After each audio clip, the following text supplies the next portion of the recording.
Yang pertama, kalau misalnya anak ini dijadikan yang pertama, menjaga diri pertama, ketika agama dihina, kemungkinan orang-orang muslim ini pada takut, kalau bisa jadi takut atas ancaman-ancaman dari orang-orang kafir, karena prinsipnya mereka bertujuan ingin fleksibel. Aku ingin buat anak ini jadi pokok yang utama, maka dia akan terus menjaga hartanya, nyawanya dibandingkan agamanya. Dan itu muslim dengan prinsip fleksibilitas seperti itu bisa merusak agamanya. Bahkan umat muslim tidak bisa kompak seperti sekarang. Bagaimana pendukungan atas Palestina, bagaimana mereka bertahan, itu mereka memprioritaskan agama mereka dibandingkan nafsu mereka. Bagi manusia kan, sedangkan bagi itu beda kan. Bagi itu segala jenis makanan, segala jenis sesuatu itu dia makan. Dia makan makanan hewan, tapi dia juga makan kotoran dia sendiri. Nah, kenapa ada perbedaan yang begitu muncul antara manusia dengan babi? Itu karena akal. Nah, oleh karena itu kita sebagai manusia harus menjaga akal sehat kita. Supaya apa? Supaya kita ini bisa menjadi khalifah yang mampu memimpin bumi menuju kebaikan.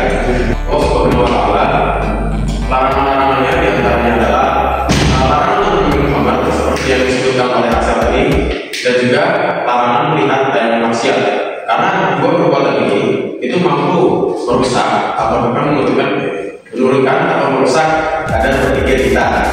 Nah, untuk sebenarnya cara efisien untuk menjaga akal pikiran itu dilakukan sejak kita masih anak-anak, karena kita saat anak-anak itu nilai-nilai kebaikan lebih mudah masuk ke dalam diri kita. Contohnya kita dari kecil diikutkan kegiatan TPA, jadi dari kecil kita terbiasa Al-Quran, mendengarkan tausiah, mendengarkan kisah Nabi, kisah Rasul. Nah, kita sudah tertanam bagaimana tertanam kebaikan dalam diri kita sejak kita masih kecil. Tidak lebih dapat menahan kepandangan dan lebih memelihara kemauan, dan barang siapa yang mampu maka hendaklah ia berpuasa, karena puasa dapat menahan syahwatnya. Menjaga keturunan juga termasuk salah satu tujuan agama. Menjaga keturunan juga bertujuan untuk melestarikan hidup di bumi. Islam mengajarkan untuk menikah, sebab menganjurkan untuk menikah, sebab menikah merupakan salah satu jalan melahirkan keturunan yang sah. Dalam rangka menjaga keturunan, Islam berarti menjaga harta. Seseorang untuk bertahan hidup atau berhidup dengan layak, dan kita dapat melibatkan dan kita dapat melakukan ibadah dengan benar. Islam juga memperhatikan harta untuk menjamin kehidupan manusia. Allah Subhanahu wa Ta'ala juga memerintahkan umatnya untuk mencari pekerjaan dan mencari pekerjaan yang halal. Dalam Al-Quran mengistilahkan Allah yang berarti karunia Allah. Selain memerintahkan mencari kerja, Islam juga memperhatikan bagaimana proses untuk bagaimana cara-caranya untuk mendapatkan memperoleh harta tersebut. Cara yang digunakan untuk mendapatkan harta harus benar-benar halal. Dan Islam melarang semua kecurangan dalam memperoleh harta yang dicapainya. Contoh pekerjaan yang dilarang oleh agama Islam adalah seperti mencuri, menipu, riba, korupsi, jual, monopoli, ataupun penipuan. Bahkan Islam juga melarang menawarkan barang kepada orang yang sedang mendapat tawaran dari orang lain.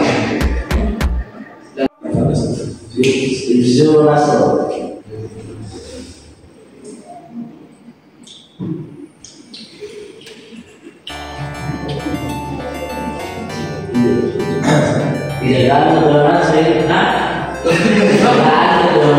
yang sering berarti secara seperti cuma melalui bisa menjaga orang tersebut. Padahal banyak aspek yang bisa menjaga keturunan selain pernikahan, yaitu edukasi seksual yang benar, kesehatan reprodiksi, pemenuhan hak anak dan perlindungan data.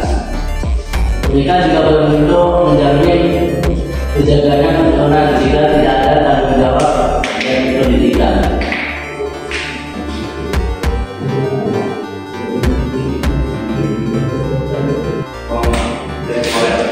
Yaitu berpotensi menjustifikasi ketimpangan ekonomi.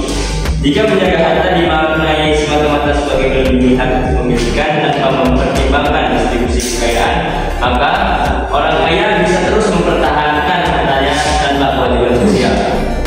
Sistem ekonomi cenderung memihak kepada pemilik modal, bukan yang lemah secara ekonomi. Pertanyaannya, apakah menjaga harta berarti membiarkan ketimpangan sosial terus berlangsung? Lanjut.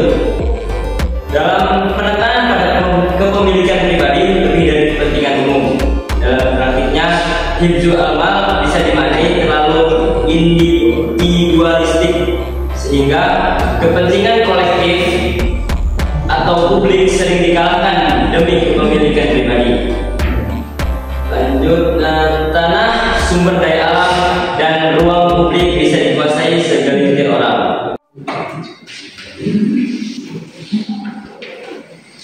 Ada seorang yang memiliki gangguan jiwa atau gangguan akal tidak berfungsi normal seperti layaknya manusia biasa bekerja. Apakah hukum ini masih berlaku untuk orang yang memiliki gangguan mental itu? Hukum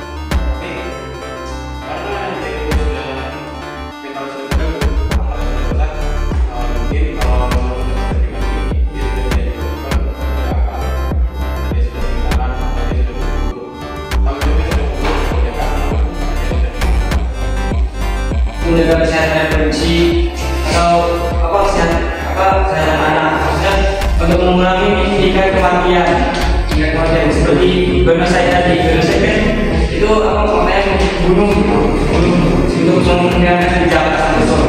Nah, ini harus menjaga keruntuhannya. Boleh?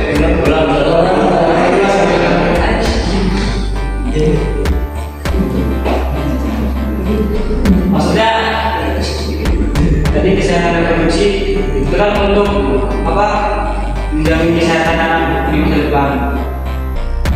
Menjaga itu kan bukan cuma untuk menjamin kesehatan anak di masa depan, tapi untuk mengurangi tingkat kematian yang disebabkan oleh genocide.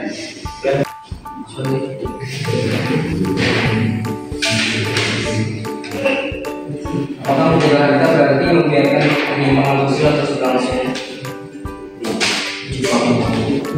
Iya. Itu jawabannya enggak, karena kembali lagi menjaga harta itu kan kita maksudnya tuh menjaga harta itu kayak buat kepentingan ibadah. Nah, terus tanpa ibadah itu kita tuh kayak beribadah, menjaga buat orang-orang yang tak mampu, terus sehingga kita mampu untuk mengurangi kesenjangan sosial yang ada di lingkungan kita.